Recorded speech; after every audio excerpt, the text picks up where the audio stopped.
Hello everyone. This is our first episode of our alumni series and podcast. This is episode 1.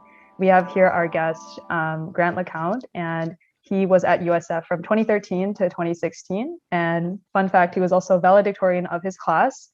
During his time at SOMHP, it looked very different from what it does now. And when he was in SOMHP, it was during the very early stages of the program. And he was in a much smaller cohort with only less than 10 classmates throughout each of his years in the cohort. And so today he really works and thanks the experiences and opportunities he had from SOMHP, especially through the mentorship program. And it was actually his gateway into what he does now, which is working with technology, investment banking, and specifically in cybersecurity. So today he's currently working on a startup company that focuses on passwordless authentication. And he's now working full-time on the startup with previous coworkers at his previous job. And he's investing all of his time and efforts towards this wonderful project of his. So let's welcome on this podcast, Current LeCount. Welcome. Thanks, Madeline. Appreciate the intro. Super helpful intro. Thank you. Yeah, so happy to have you. But yeah, so for starters, I guess the first question I just want to know and kind of, really start this conversation is, tell me about your story. How did you embark on this journey of investment banking, of cybersecurity, of technology? The floor is yours. Thanks. Yeah, no, I mean, I really attribute it to USF. A really large part of it. I had been trying for a long time to figure out what my career was going to be. USF always pushed me in the right direction. I had super great advisors. I had super great teachers. They helped me out a ton. And then I actually got my first internship at investment banking through the USF Alumni Mentor Program, which was hugely helpful. My mentor was someone named Seth Penland. Seth was an investment banker at B. Riley at the time. I got my junior internship there and got a return offer. So that's how I started my career. So only got that start because of USF. So hugely helpful there. Once I started my career at B. Riley, I was there for about a year and a half. As you introed me in investment banking, doing generalist work there. Really good experience. And after a year and a half, as I mentioned, I joined a firm called GCA Advisors. Joined GCA in the summer of 2018 to focus on technology, M&A, mergers and acquisitions, and then also capital raises. Did that for about 3 years, mostly focused on cybersecurity and identity, which then parlayed into my current experience, doing a startup called Kiri, which does passwordless authentication, multi-factor authentication. And we've been funded by Combinator, which is great. And we're still at our early onset. So that's what brings me here. Wow, that sounds really amazing. It's really crazy to see how just as you were navigating your time here at USF and how that story really unfolded, but maybe not what you'd have expected, right? And I think it seems like you attribute a lot of that, to that one mentor that you had. But yeah, that's really, really so amazing, honestly. And what was your major again at USF? I'm just kind of curious as well. Yeah, no, I was a finance major. And Okay. One thing I'll add, Seth was super helpful as a mentor. I also had a couple of other great mentors as I went through the program that were helpful in helping me gear that experience. And then also Peggy Takahashi and Frank O'Hara were super helpful from the USF faculty perspective, as well as a number of others. So nothing but good things to say. Yeah, that sounds really amazing though. And it's very comforting for me to know, as I'm just here in my second year at USF as well. And yeah, absolutely. You're in good hands. I've definitely experienced that mentorship experience as well, whether it's professors or, I guess even alumni, and also just the upperclassmen, they've been super helpful. So really glad to hear that it's been like that as well. But I guess following that, I'm kind of curious as well, did you feel like there was a pivotal moment in that journey that you realized that investment banking was the direction you wanted to head in? Was there any other direction you had? I'm just kind of curious at this point.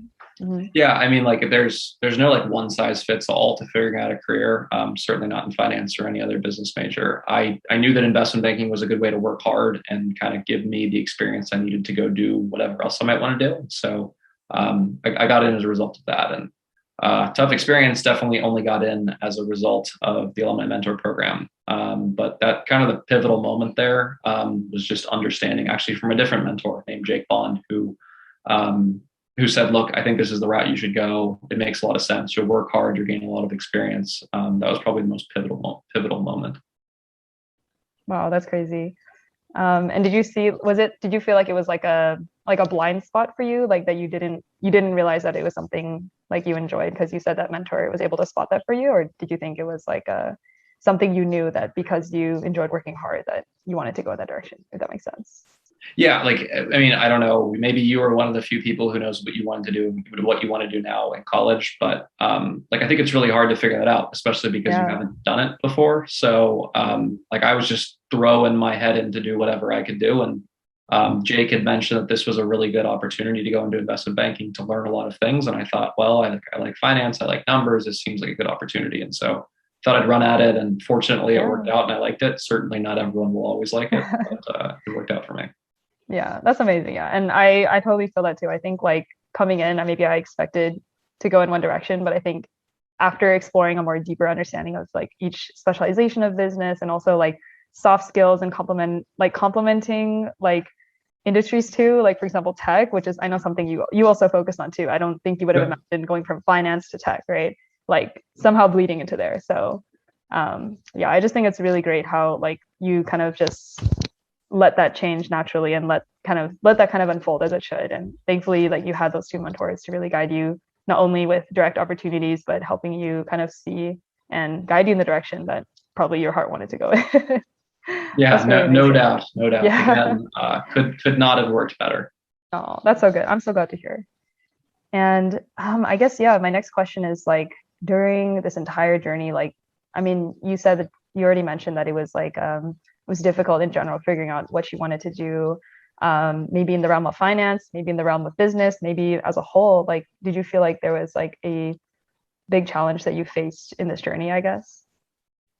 Yeah, the biggest thing is like, there's nothing wrong with either approach, just to be clear. But the biggest thing is like, you have to kind of decide at some point whether you're going to like really put your head down and grind away at things, or if you're going to take a more relaxed approach, and maybe learn a little bit less, but have more of like a social life, for example. And so the number of times where I had to decide, like, do I want to do this job, or do I want to grab dinner with my friends on a Tuesday night? Do I want to go out on a Saturday? And like there's a lot of sacrifices that you certainly have to make to like work hard in your career. And like, there's certainly a better balance than the one I chose. Mine ended up being a little bit too much work. But nonetheless, like, I think that was the biggest thing. Really challenging to watch some of your best friends like go out on a Saturday and that's all you want to do. But instead you're sitting at your desk. Yeah, I totally get that. And was it like, because this work-life balance, like I definitely resonate. I think sometimes I just feel so strongly about my passion projects and everything that I just want to work. But was all of that time like mainly towards career? Was it towards like personal projects kind of thing? Yeah. In this case, it was career, and investment banking. Just candidly, there's not a ton of extra time, but not saying that I necessarily chose the right path there, but it was the path I chose. So a lot of hard work. Probably better off if you're spending that hard work more time on passion projects, and certainly spending more time with friends. But it just happened to be the path I chose. Okay, I see. And is that something that you feel like? Do you feel like you still face that now, like that work-life balance, or do you feel like you've mastered it a little bit more? Certainly not mastered it. Okay. I don't know if you ever do. So maybe some people do, but certainly not me.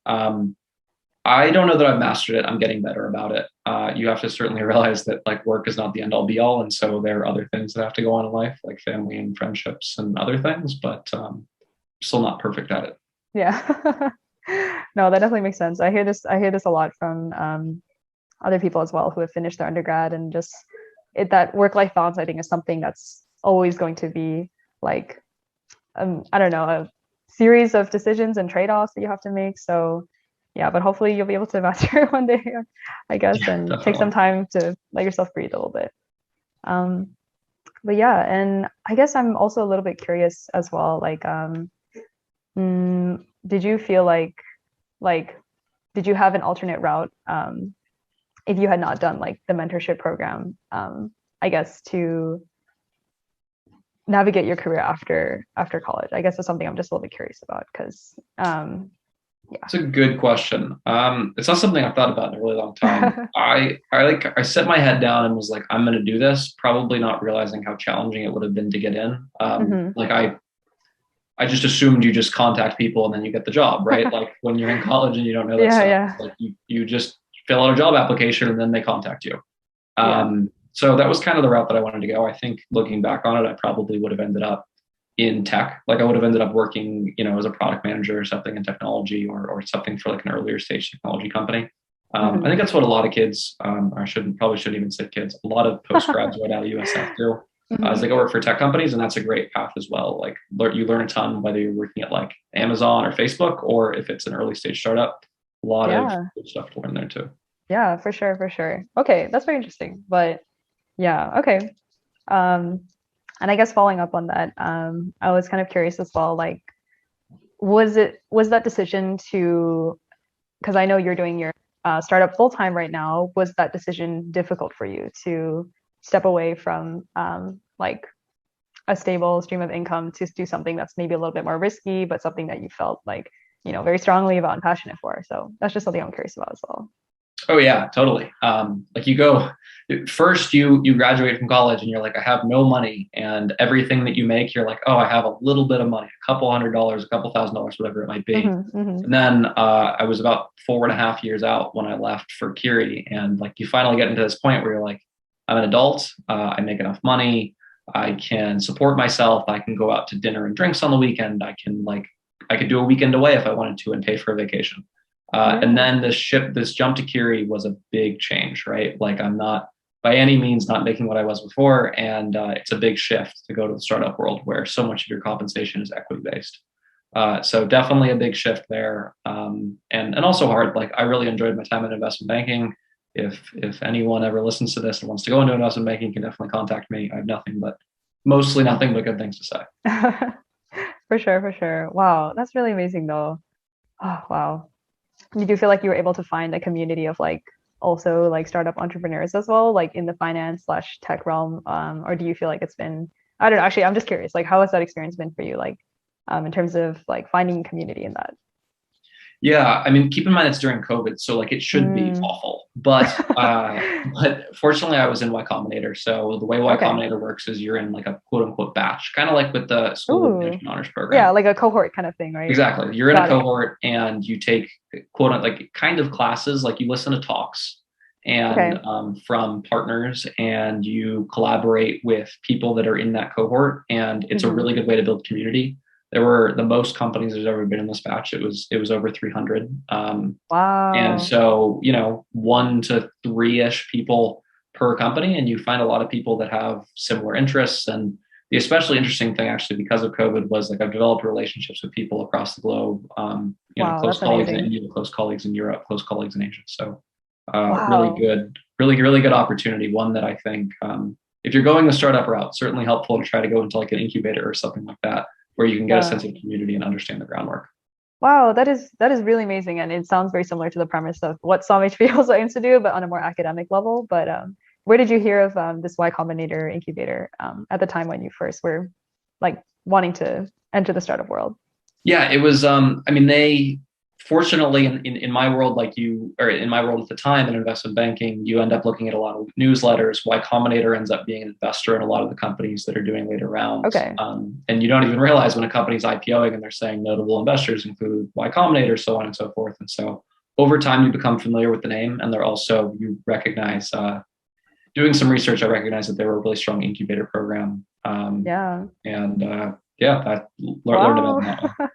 That sounds amazing that you're able to like find out like kind of the insider of like what really accelerates a lot of these startups that are out there. And I think that's really amazing, and happy for you that you were able to find that community and find this training program that shaped a good amount of like what you are today as like a experienced investment banker, but also an entrepreneur in the startup world. So that's really amazing. Really amazing. I appreciate the kind words. I will say it's always better to do things with the community around you than doing them by yourself. So that's something that USF instilled in me, and now I'm going to continue to live. I'm so happy to hear that. So that's very comforting. Very comforting to hear at a USF student. But so I guess at this point now we're going to kind of transition into a little bit more fun questions. So thank you first for like kind of sharing more of the professional and personal development of that. But for the fun questions, I guess I wanted to know, where do you see yourself in 10 years time, I guess? And think of this very, very loosely too. Like this is not something to script yourself by, but yeah. Yeah, geez, wow. I hope this isn't up in 10 years. Like if I watch this in 10 years, I'm sure I'll be super up. I mean, look, I think like if we're talking professionally, like I think that what we have at Curie, even though we're really early stage, is really good. And so I think in 10 years, there's no reason why we can't have IPO'd, and maybe I'll fall flat on my face and this will not be correct, but I'll be running you still be running Curie 10 years from now. Other than that, like I don't know. I love exploring and doing and traveling and things like that. And so who knows exactly where I'll be? Maybe Bay Area, maybe not. And I think one thing that I know for sure that's really important is like I would like to start giving back more. I know we've talked about this off the podcast, but like would be great to get involved in the USF community, try to find ways to give back, and hopefully there can be a more formalized way for people like myself to give back, and like maybe even create like our own entrepreneurship group or whatever it might be for people who've graduated. Wow, that's really amazing. And it's really nice to know that, you not I don't even want to say like patronage or anything, but you feel that sense of like wanting to, give back to the community and give back to what you felt was like a big vital like pillar to where you are now, I guess, and what shaped the backbone of your professional and personal development. So that's really nice to hear.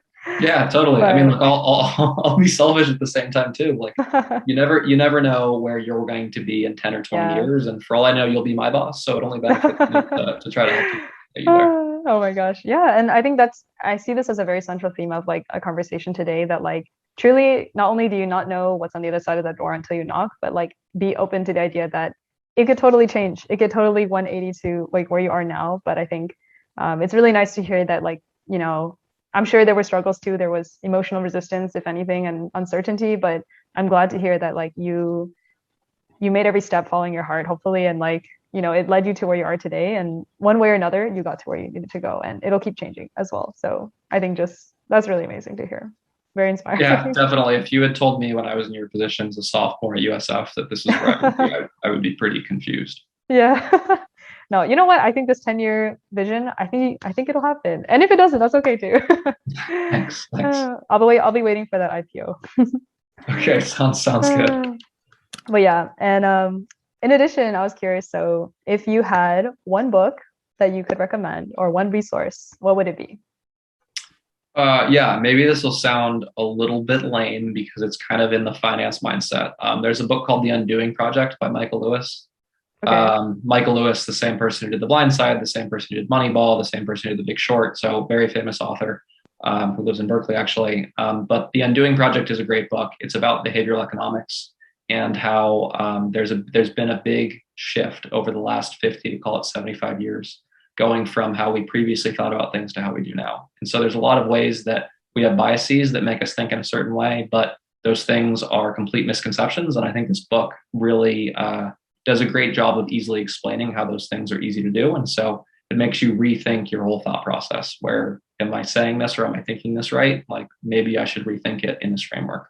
Wow, that's amazing. And I think it's very common. Like I haven't read a lot of finance books myself, but I think I've read Rich Dad Poor Dad, which I know it's like for me that was my gateway into kind of reshaping that paradigm, as you say, similar to this book.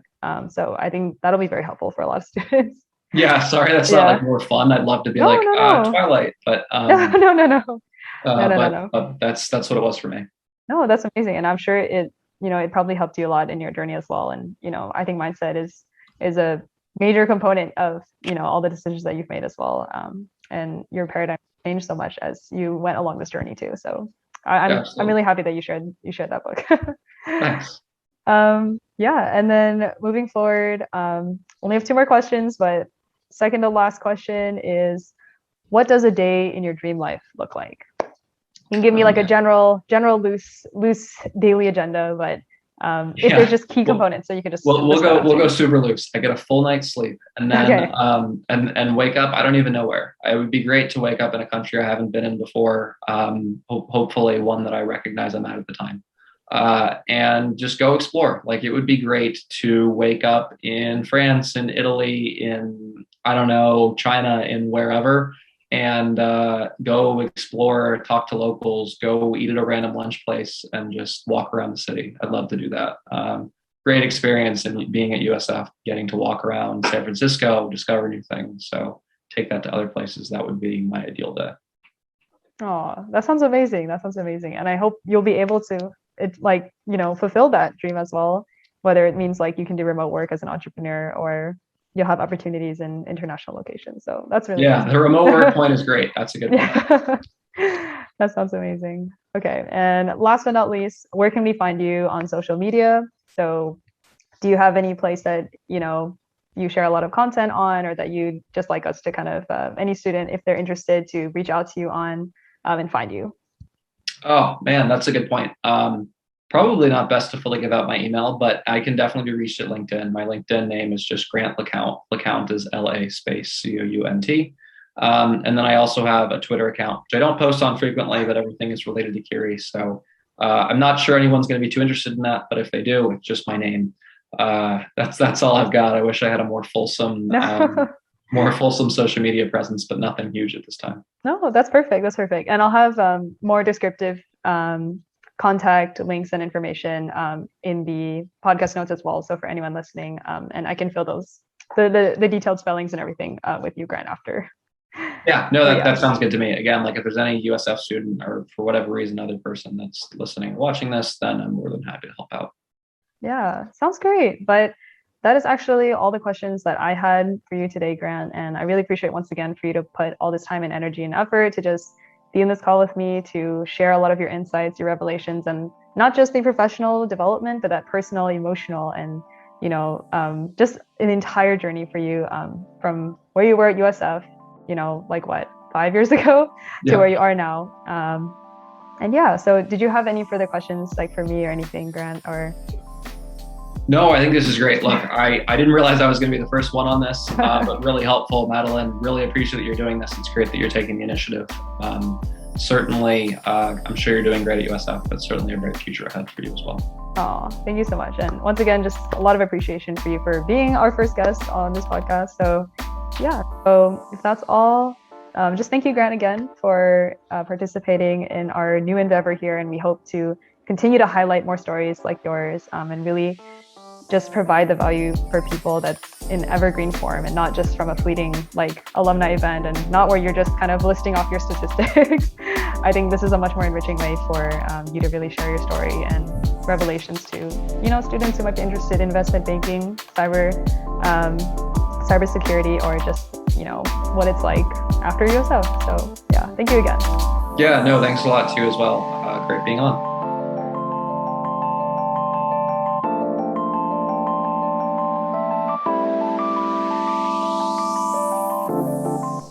Hello everyone, this is your host, Madeline. Thank you so much, first of all, for listening, and thank you so much to Grant for being our first guest on this new podcast of ours, Illuminating Alumni. To other USF SOMHP alums out there, we encourage you to reach out in our comment section below or through the contacts in the description box, as we'd love to hear more stories like Grant's. For current SOMHP students, we encourage you to also reach out to Grant and other alumni where you have these pressing questions. We hope that you guys are able to see that an alumni's journey is not just a linear one to get where they need to go, and it's not just academic and professional. There's so much more, whether it's emotionally, spiritually for some, and a personal development journey. So we hope to see you in the next episode where we'll hear another alumni story. See you guys in the next one.